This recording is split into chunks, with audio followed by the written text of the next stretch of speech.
Hey, boys and girls. Hope you're having a good day today. Before we read our next chapter, I just want to give a shout out to Trinity. She's done a great job on Moby lately, and also she wins an extra game for responding to my question yesterday about which was her favorite part of the BFG and also what she's been doing and liking at home so far. So, my question of the day today is, what have you done outside these last couple beautiful days? My kids have done chalk murals on the sidewalk, and we've taken lots of bike rides around the neighborhood. So let me know what your favorite thing about being outside the last 2 days is, and maybe you'll get a small treat too. We'll go ahead and start on Journey to Dream Country today. It's on page 70. After the Mad Frobscalda party was over, Sophie settled herself again on top of the enormous table. "You is feeling better now?" asked the big friendly giant. "Much better, thank you," Sophie said. "One of our eye is feeling a bit scrawny," the BFG said. "A few gollops of frobscottle is always making me hopscotchy again." "I must say it's quite an experience," Sophie said. "It's a razztwizzler," the BFG said. "It's gloriumptious." He turned away and strode across the cave and picked up his dream-catching net. "I is galloping off now," he said, "to catch some more wapsy whiffling dreams for my collection. I is doing this every day without missing. Is you wishing to come with me?" "Not me, thank you very much," Sophie said. "Not with those other giants lurking outside." "I is snuggling you very cozy into the pocket of my waistcoat," the BFG said. "Then no one is seeing you." Before Sophie could protest, he had picked her up off the table and popped her into the waistcoat pocket. "There is plenty of room in there." "Is you wishing for a little hole to peep out from?" he asked her. "There's one here already," she said. She had found a small hole in the pocket, and when she put one eye close to it, she could see out very well indeed. She watched the BFG as he bent down and filled his suitcase with empty glass jars. He closed the lid, picked up the suitcase in one hand, took the pole with the net on the other end in the other hand, and marched toward the entrance of the cave. As soon as he was outside, the BFG set across the great hot yellow wasteland where the blue rocks lay and the dead trees stood and where all the other giants were skulking about. Sophie, squatting low on her heels in the pocket of the leather waistcoat, had one eye glued to the little hole. She saw the group of enormous giants about 300 yards ahead. "Hold your breaths," the BFG whispered down to her. "Cross your figglers. Here we go. We is going right past all these other giants. Is you not seeing that whopping great one, the one nearest to us?" "I see him," Sophie whispered back, quivering. "That is the horriblest of them all, and the biggest of them all. He is called the flesh-lump-eating giant." "I don't want to hear about him," Sophie said. "He is 54 feet high," the BFG said softly as he jogged along, "and he is swallowing human beings like they is sugar lumps, 2 or 3 at a time." "You're making me nervous," Sophie said. "I is nervous myself," the BFG whispered. "I always get as jumpsy as a jog hopper when the flesh lump eating giant is around." "Keep away from him," Sophie pleaded. "Not possible," the BFG answered. "He is galloping easily 2 times as quicksy as me." "Shall we turn back?" Sophie said. "Turning back is worse," the BFG said. "If they is seeing me running away, they is all giving chase and throwing rocks." "They would never eat you, though, would they?" Sophie asked. "Giants is never guzzling other giants," the BFG said. "They is fighting and squirreling a lot with each other, but never guzzling. Human beings is more tasty to them." The giants had already spotted the BFG, and all heads were turned, watching him as he jogged forward. He was aiming to pass well to the right of the group. Through her little peephole, Sophie saw the flesh-lump-eating giant moving over to intercept them. He didn't hurry. He just loped over casually to a point where the BFG would have to pass. The others loped after him. Sophie counted 9 of them altogether, and she recognized the blood bottler in the middle of them. They were bored. They had nothing to do until nightfall.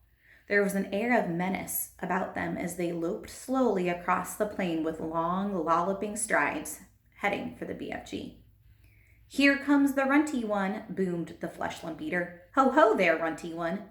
Where's your splatch blinkling away to in such a hefty hurry?" He shot out an enormous arm and grabbed the BFG by the hair. The BFG didn't struggle. He simply stopped and stood quite still and said, "Be so kind as to be letting go of my hair, flesh lump eater."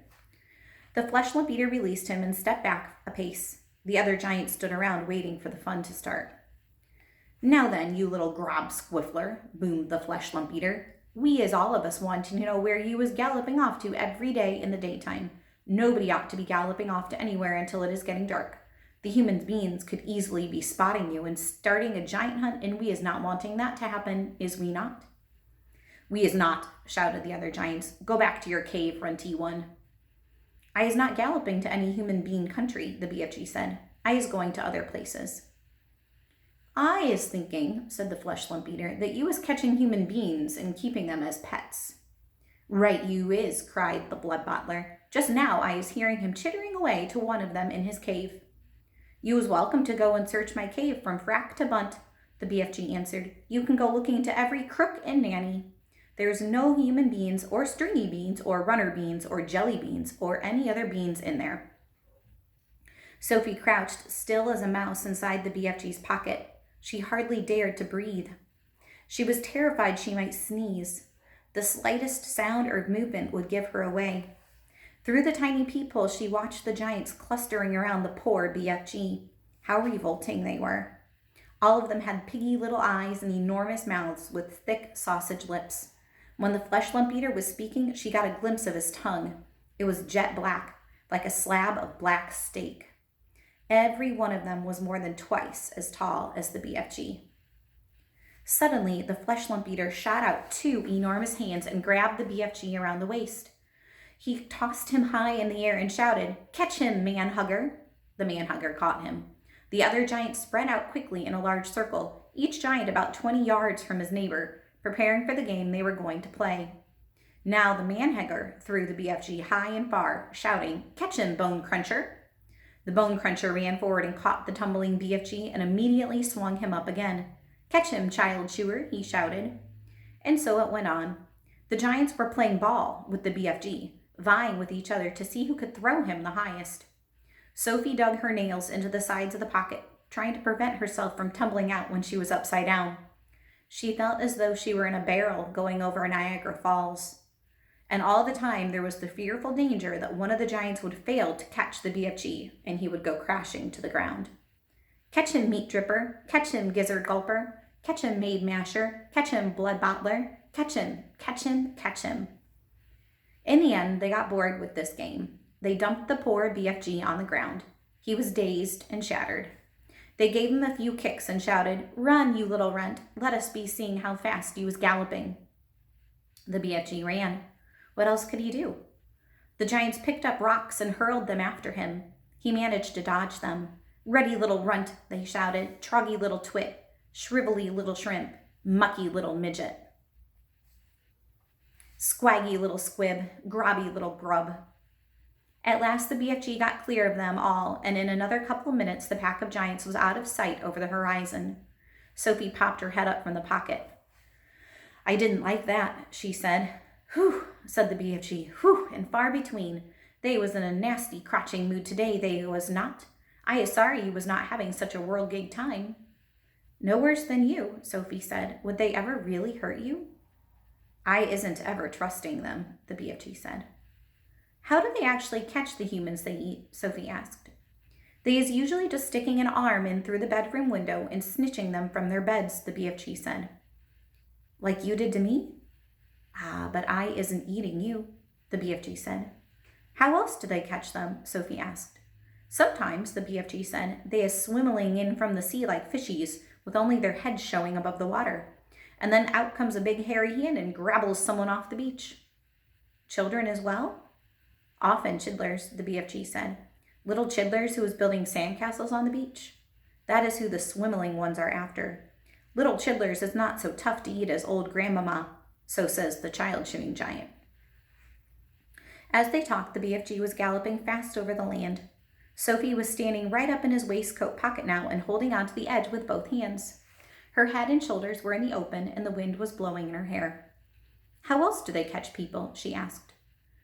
"All of them is having their own special ways of catching the human being," the BFG said. "The meat-dripping giant is preferring to pretend he is a big tree growing in the park.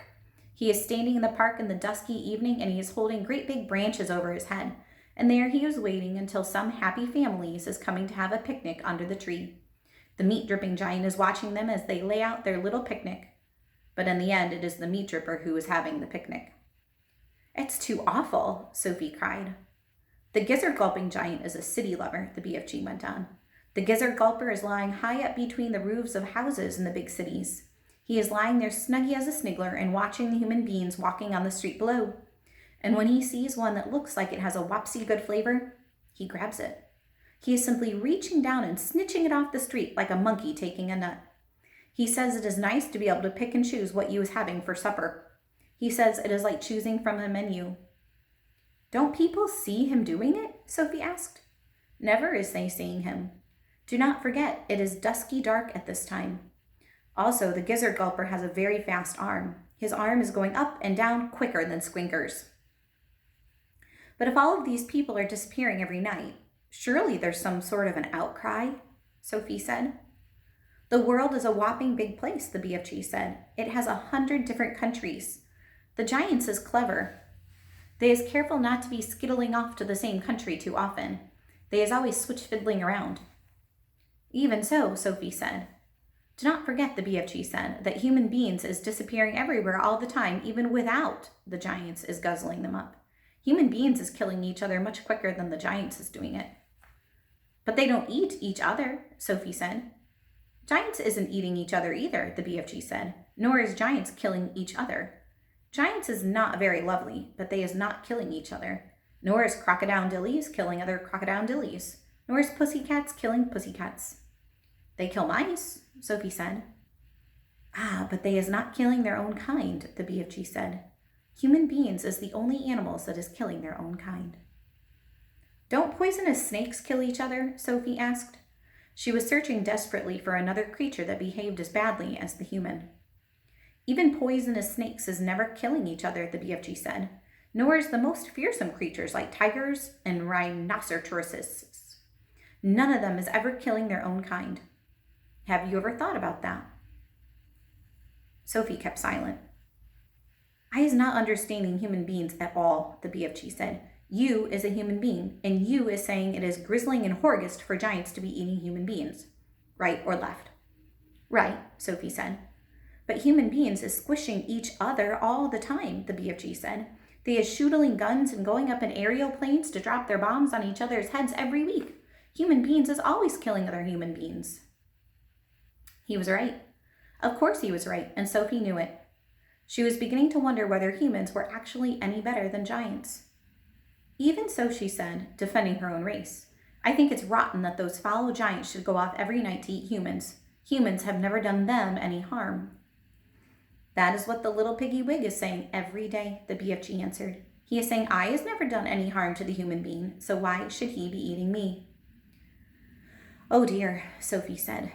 The human beings is making rules to suit themselves, the BFG went on, but the rules they is making do not suit the little piggy wiggies. Am I right or left? Right, Sophie said. Giants is also making rules. Their rules is not suiting the human beings. Everybody is making his own rules to suit himself. But you don't like it that those beastly giants are eating humans every night, do you? Sophie asked. I do not, the BFG answered firmly. One right is not making two lefts. Is you quite cozy down there in my pocket? I'm fine, Sophie said. Then suddenly, once again, the BFG went into that magical top gear of his. He began hurtling forward with phenomenal leaps. His speed was unbelievable. The landscape became blurred again, and Sophie had to duck down out of the whistling gale to save her head from being blown off her shoulders. She crouched in the pocket and listened to the wind screaming past. It came knifing in through the little tiny peephole in the pocket and whooshed around her like a hurricane. But this time the BFG didn't stay in top gear long.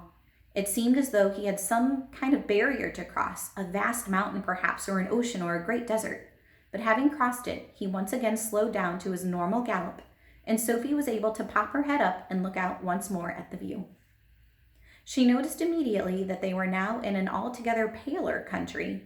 The sun had disappeared above a fine film of vapor. The air was becoming cooler every minute. The land was flat and treeless, and there seemed to be no color in it at all. Every minute the mist became thicker. The air became colder still, and everything became paler and paler until soon there was nothing but gray and white all around them. They were in a country of swirling mists and ghostly vapors. There was some sort of grass underfoot, but it was not green. It was ashy gray. There was no sign of a living creature and no sound at all, except for the soft thud of the BFG's footsteps as he hurtled on through the fog. Suddenly he stopped. "We is here at last," he announced. He bent down and lifted Sophie from his pocket and put her on the ground. She was still in her nightie and her feet were bare. She shivered and stared around her at the swirling mists and ghostly vapors. "Where are we?" she asked. "We is in dream country," the BFG said. "This is where all dreams is beginning." We'll see you tomorrow, guys. Hope you have a great day. And don't forget the challenge to tell one wonderful thing you've been doing outside in this beautiful weather on Moby. Bye.